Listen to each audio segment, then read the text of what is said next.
If you've ever told anyone about the abuse that you're facing in your relationship and they looked away, if you ever told a pastor, a friend, family member, and you were met by silence, then this episode is for you.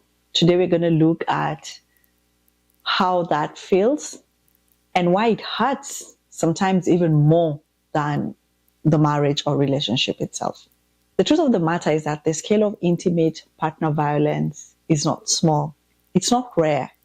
1 out of 5 women across the world, be it in Africa, in Europe, in the US, in the Americas, has experienced one form or the other of violence.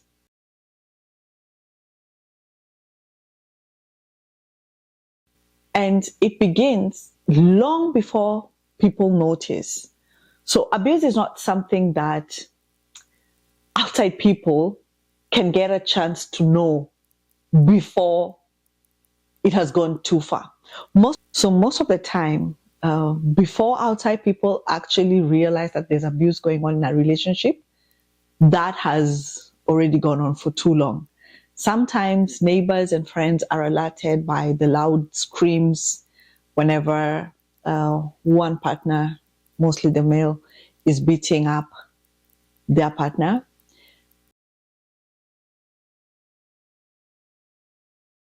And if you ask anybody who's ever been in an abusive relationship, whether physically, emotionally, financially, or spiritually, they will tell you that by the time the outside world paid attention to it, it had already gone on for far too long.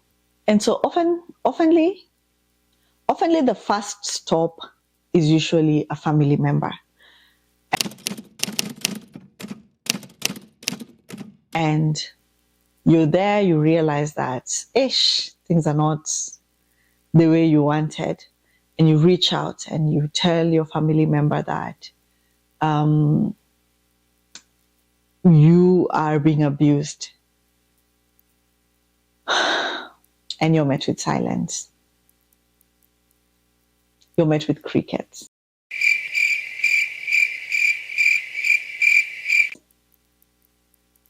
The family members almost always have this approach. I don't want to get involved, because the side that they've seen of your partner is that he's perfect. And so it's common for family members to say things like, oh, but he's providing. Are you sure it's that bad? It rains everywhere. Marriage is hard, so choose your hard. And what family does not know is that it takes a lot of strength and courage for someone to reach out and to open up about these kind of intimate things. And so when you take this approach, you literally are saying to this person that you don't believe them, or there is something else that they can do, or it is their fault. Now, this episode is actually for the people of God. I have reached to your doorstep. I have put my tent at your doorstep, because it's people around that sometimes enable abuse with or without their knowledge. When abuse is happening, silence does not mean neutrality. It actually is complicity. You cannot choose to be silent in the event that any of your family members is going through abuse. You must pick a side, either for your family member or with the abuser. The other set of people of God that I want to speak to who enable abuse is friends.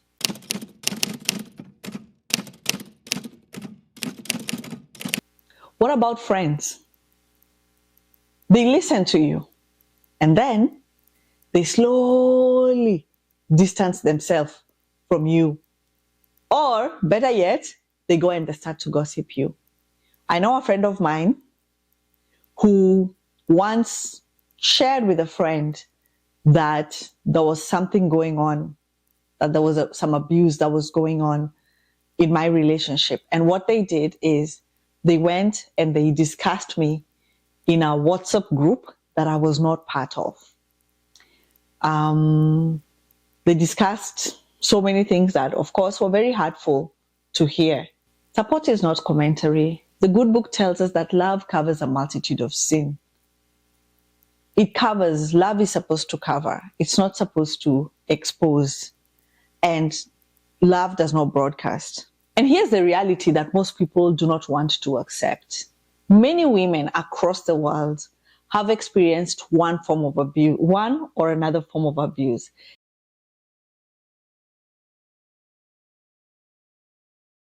If it's not you yourself, then it's your sister, or it's your mother, or it's your co-worker, or it's like your neighbor. This thing is happening all around us, whether we choose to accept it or we want to pretend like it's not happening. And therefore, we need to be our sister's keeper. Friends and gossip is very hurtful. It's very hurtful. And you're only gossiping because your thing is not known. Then enter the in-laws. This one speaks a totally different approach. They choose loyalty over truth. This is our boy. This is our son. How can you say that that he's abusive? You're lying. You're just out to get him. Let me speak directly to the in-laws. What does a woman gain in spoiling her own home and saying that her husband is abusive to her? You don't live with your brother or your son. The person who lives with them full time and they spend more time with them than you is their wife. And it's only fair that if their wife raises up some questions, it's only fair that you listen and that you question exactly what is going on in that home. Some in-laws are very wicked. They even go to the extent of saying how that wife or that daughter-in-law is bad, and they propose a new girlfriend or a new wife, as if that will solve the problem. They must defend the family image, and they will try to explain certain behaviors that are not explainable. Sometimes I wonder if those in-laws went through the same thing, or if it's supposing it's a mother-in-law, if it's your own daughter that's undergoing the thing that your son is putting another woman's daughter through. I wonder if you would have the same stand that you have. Sometimes the people closest to the abuser protect the abuser at the cost of the victim. And that's very sad. And lastly, I'm going to speak about church.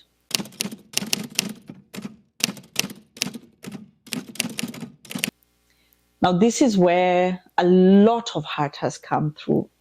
There's even a comment that I got on one of my TikTok posts where somebody said that she was undergoing abuse in her relationship, and the church asked her to stay. And she decided to leave the marriage and decided to leave church.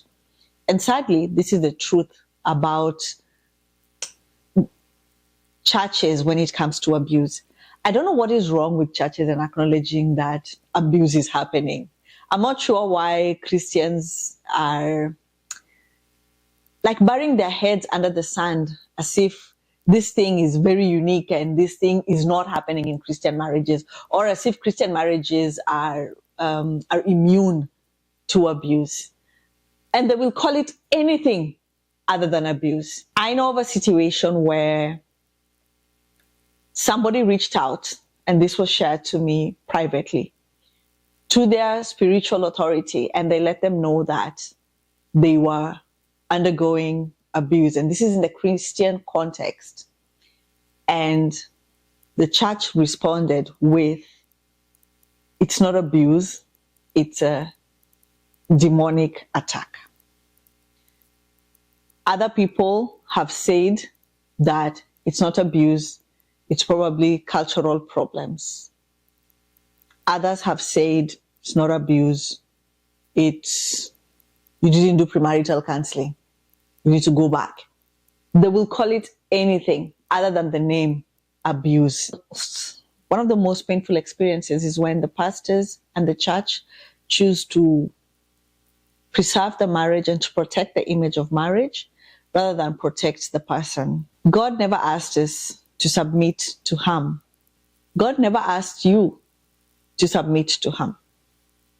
Submission does not mean endure destruction. And when you start reading your scripture, you'll see a very different approach to how Jesus handled the wounded and the hurt and the brokenhearted.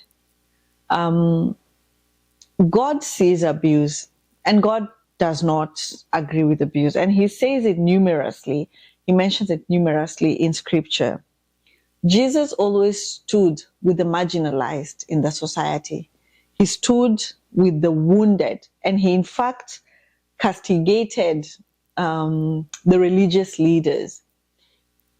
He stood with the people who the religious leaders had dismissed. If you look at the issue of the woman, if you look at the lady with the issue of blood, if you look at the lepers, if you look at this man who was possessed by demons, who, lived in the graveyard, these are people that society had totally cut off and did not want anything to do with them. But Jesus loved them. Jesus saw them. Jesus validated them, and Jesus helps them. There's one thing that comes out very, very strongly when you read scripture, and Jesus said it over and over and over again. God sees what others ignore. And if you look at the ministry of Jesus, he always stood with the wounded. He always stood with the marginalized. He was there for the ones that religion and religious leaders had dismissed. And one thing that stands out when you read scripture, Jesus had compassion. He would see how much people were suffering with the oppressions of the enemy, and he had compassion. And allow me to talk to you, people of God. Jesus left us with one big responsibility, and that is to love one another. The first commandment is to love your God, and the second commandment is to love one another. You cannot say you love God if you do not love one another. We are the same people who are dismissing our friends, our family members when they come to us for help. We are the same people who are taking their dirty laundry per se and airing it out to others, saying, oh, she's not all of that, or she thought she was perfect, or she's this, she's that. We are the same people of God. We are the same people in church who, once a member is separated or divorced, we cut them off, we remove them from committees, we sideline them. We are the same people. We are the same people. And without knowing, you are enabling abuse. So allow me to speak to you, people of God, today. This is not what God has called us to do. God has called us to love and to support each other. It's once, as an individual, as a friend, as a sister, if I'm there for my sister when she's going through a hard time, that's when the real change will start to happen.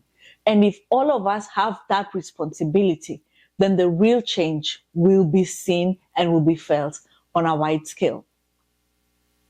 This is Wellness by JF Podcast. Thank you so much for watching. Like and share and subscribe. You never know who could be going through a hard time. And remember to always push through that.